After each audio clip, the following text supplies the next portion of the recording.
Salut tout le monde, nous espérons que vous allez bien. Les hommes se demandent toujours pourquoi les femmes les fuient. Ainsi donc, dans cette nouvelle vidéo, nous allons donner ces choses qui font fuir rapidement les femmes. Sans plus tarder, on a 1. Votre mère. Eh bien oui, votre gentille maman pourrait bien faire fuir votre princesse charmante. Maman poule, intrusive, qui souhaite diriger chaque parcelle de votre vie, n'est que rarement l'allié d'une relation amoureuse qui roue. Évitez donc de trop parler de votre chère maman, et n'obligez surtout pas votre partenaire à la rencontrer si cette dernière ne se sent pas prête. Sachez faire la part des choses entre une maman qui aimerait vous voir être son petit garçon toute votre vie, et ce que vous souhaitez pour vous-même à travers une relation. Retenez bien que nous ne disons pas qu'il faut oublier, ou négliger votre maman au profit d'une femme, mais de savoir gérer sa vie privée. C'est tout. En 2 on a, l'hygiène sous la ceinture. Blague à part, on sait que ce qui se passe sous la ceinture est l'un des éléments importants de la vie d'un couple, et il peut arriver que ce soit un élément décisif au maintien d'une relation ou à sa fin. Bien que les femmes soient toutes très différentes, voici ce qui est ressorti dans ce qui fait fuir en dessous de la ceinture. On a les poils partout. Sans demander ni l'épilation, ni le rasage à banc, un petit coup de tondeuse évitera un visuel désagréable, odeur potentielle et chatouille ragoûtante. On a aussi une mauvaise hygiène. Une poignée de femmes indiquent ne pas pouvoir avoir de relation avec les hommes n'ayant pas été circoncis, ce qu'elles considèrent comme plus hygiénique. Coupé ou pas, il est plus qu'important autant pour vous que pour votre partenaire que votre hygiène intime soit irréprochable.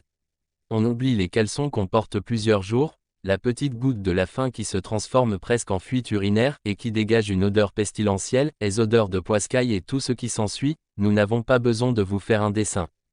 Enfin on a le fait que ça soit vraiment trop petit ou vraiment trop gros, sans débattre plus que nécessaire sur le sujet, et pour ne pas se mentir oui, il se peut que dans certains cas la taille compte. Si toutefois vous êtes concerné par l'un ou l'autre, essayez de trouver des façons autres de procurer du plaisir à une femme car il y en a des dizaines.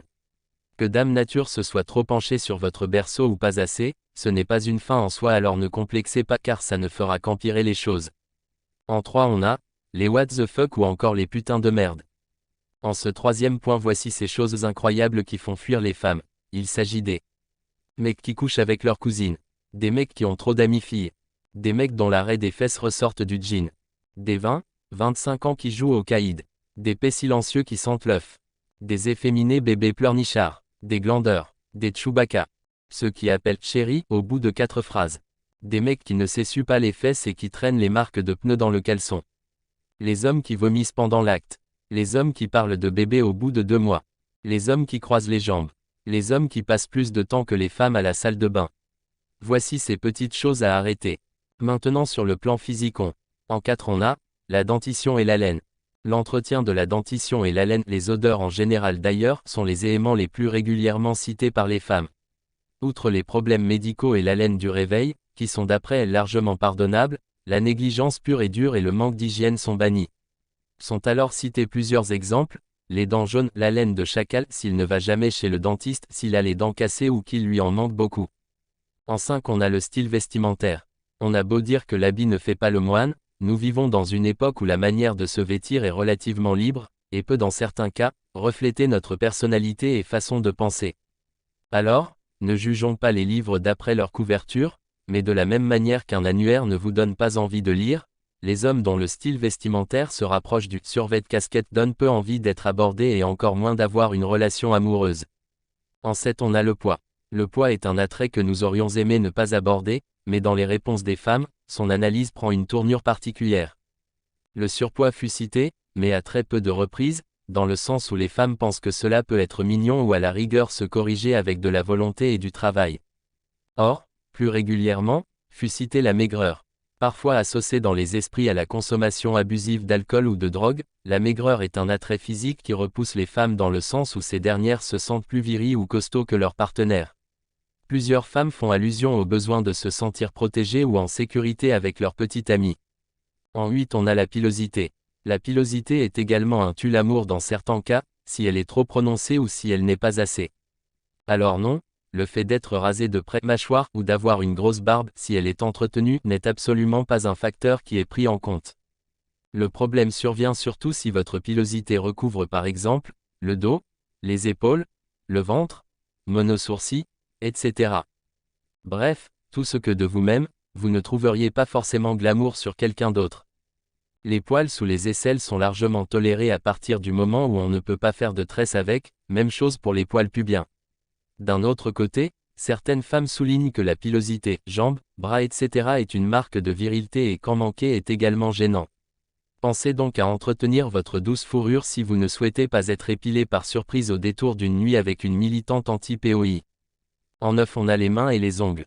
Les mains et les ongles sont aussi cités par plus de la moitié des femmes.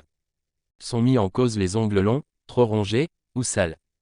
Ne vous vexez pas messieurs les mécaniciens et autres métiers où l'on n'a pas trop le choix, à vous, on ne vous en veut pas encore une fois et dénoncez le manque d'hygiène de certains de vos confrères. En effet, l'idée d'être touché par des mains sales, dont les ongles sont accompagnés d'on ne sait quelle saleté et microbes, n'est apparemment pas l'un des fantasmes des dames. D'ailleurs, certaines pourront se demander l'état de certaines parties restantes de votre corps et fuir à l'idée seule de l'odeur. Touchons maintenant le plan comportemental. Ainsi donc on a en 10, le manque de maturité et de connaissance. De nombreuses femmes indiquent, sans surprise, avoir besoin d'un homme mature et ayant un minimum de discussion. Apparemment, les hommes au QI de moule avarié n'ont pas la cote.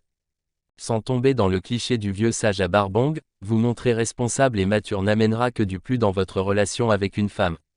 On proscrit donc les comportements bébés, les mensonges, les caprices et crises de larmes, oui, vous avez bien entendu.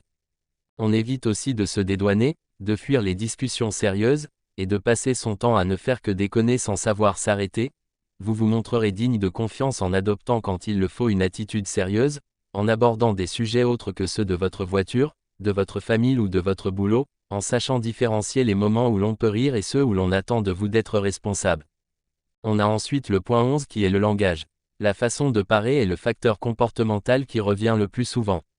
Sans demander un langage soutenu d'ancien français, il se trouve que le langage que vous employez est très important, surtout lors d'une première approche ou d'un premier rendez-vous. Ainsi donc vous devez proscrire le langage de qui coupe par là, on entend, les raccourcis à foison, les fautes qui pourraient être évitées et l'utilisation de mots qui n'existent pas. Sont aussi précisés les oki. Le langage vulgaire par là on entend, les mots grossiers en général, oui, même les putains, bordel, merde, fait chier, casse les couilles qui sortent souvent tout seuls, mais aussi le fait d'appeler une femme, une meuf par exemple. Redorez un peu votre vocabulaire. Parler fort, par là on entend, se faire remarquer en parlant ou en riant fort dans les lieux publics, ne pas savoir se montrer discret, et ne pas s'adapter à votre interlocuteur. Oui, on ne parle pas de la même manière à son pote qu'au serveur du café où vous inviterez votre partenaire. S'ensuit en 12, la confiance en soi. Montrez que vous avez beaucoup de confiance en vous, ou au contraire, que vous en avez peu, peut être à votre désavantage.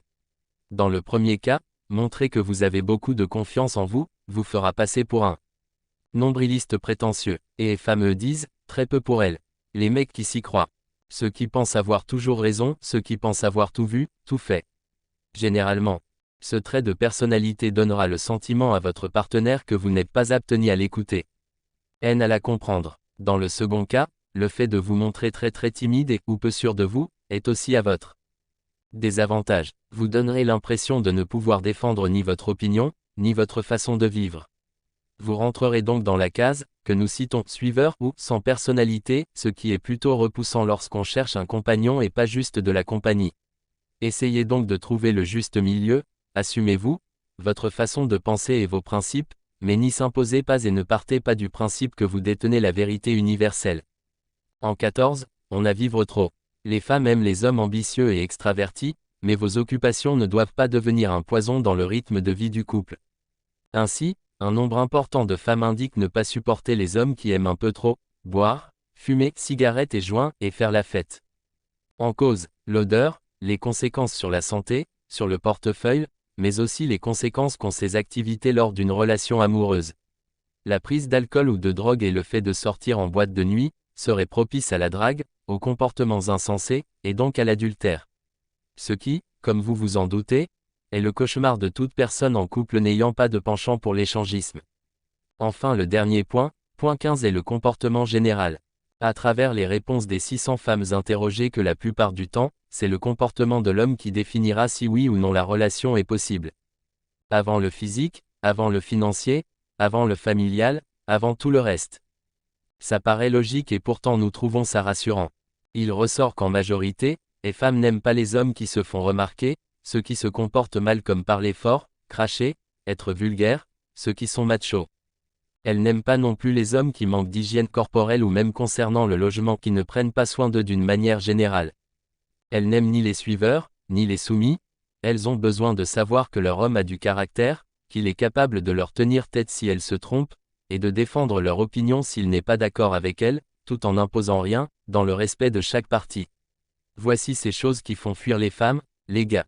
Soyez donc des mecs qui sont en constante évolution dans la vie. Merci de liker, et de vous abonner.